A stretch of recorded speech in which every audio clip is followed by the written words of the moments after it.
السلام علیکم. یو ریاست عوامو ته د مال او جان د تحفظ ذمہواری ورکوي، ګارانټي ورکوي. په یو ریاست کې چې د عوامو جان او مال محفوظ دي، بیا د هغې باره کې موږ څه ویلی شو؟ په دې جي ټي روډ باندې نن سبا د عوامو جان او مال محفوظ نه دی. کومه حادثه چې موږ تاسو ته ښیو، نو دا قسمه حادثات د ورځې په درځنونو کېږي. دا بیګا په دې روډ باندې را روان یم، اوس دا ګاډی خراب شوی دی، ټوپ یې خراب کړی دی. دا ټوپ د خولې اړولی و، ټوپ هم ترې کوز کړی، هغه یې وړی دی. مې سوچم چې دا جوړ شي بخیره، نو بیا به کار کېږي ورسره.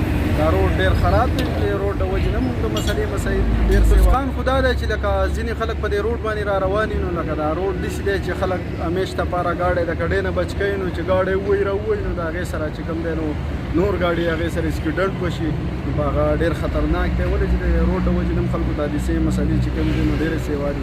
څه خو خیر بهرحال زموږ د ډرایورانو دغه نشته، کنټرول نشته، او بهرحال داسې مسلې چې لکه دا روډ چې کوم دی نو چې دا جوړ شي، نو لکه ډېره بهترینه خبره ده. دا هر څه ماچوي دي، دا اوس یو نسخان دی شوی دی، تقریبا 60-70 هزار روپۍ پورې به په دې اوس خرچه راځي.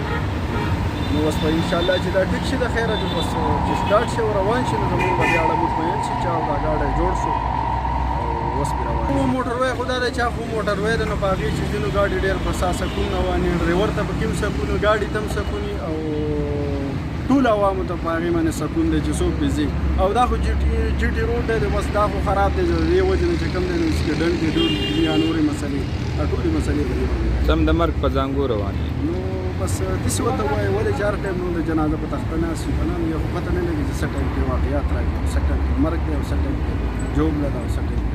نو دا قسمه حادثات د ورځې په درځنونو کېږي. په لاره روان وم او دې ډرایور سره مې یو څو خبرې وکړې. د جان و مال تحفظ مقصد دا نه دی چې ته د غلغدونه بچ کړي. دا جي ټي روډ چې کومه د مرګ زانګو جوړه شوې ده، دا د ټولو نه غټه مسله ده، ډېره لویه مسله ده. په دې باندې د عوامو جان او مال دې ټایم کې محفوظ نه دی. مونږ تېره ورځ د چیف جسټس آف پاکستان نه د سوموټو ایکشن اخیستو مطالبه کړې وه. ولې مو کړې وه؟ فریاد چته م نه وري. دلته کې موږ ته نه اداره ښکاري، نه حکومت، نه اپوزیشن. څومره وخت نه په دې باندې خلک اواز اوچتوي، عملاً په دې باندې څه ایکشن نه ښکاري. مونږ دا وایو چې په تېر 15 کالو نه په دې باندې کومې ټانکو لګولو دا کوشش کېږي، او د دې ټانکو لګولو په وجه چې بیا کډې جوړې شي، بیا کندې جوړې شي، بیا کوم حادثات کېږي، کوم د عوامو جان و مال هغې ته نقصان رسي، د دې هم انکوایري پکار ده.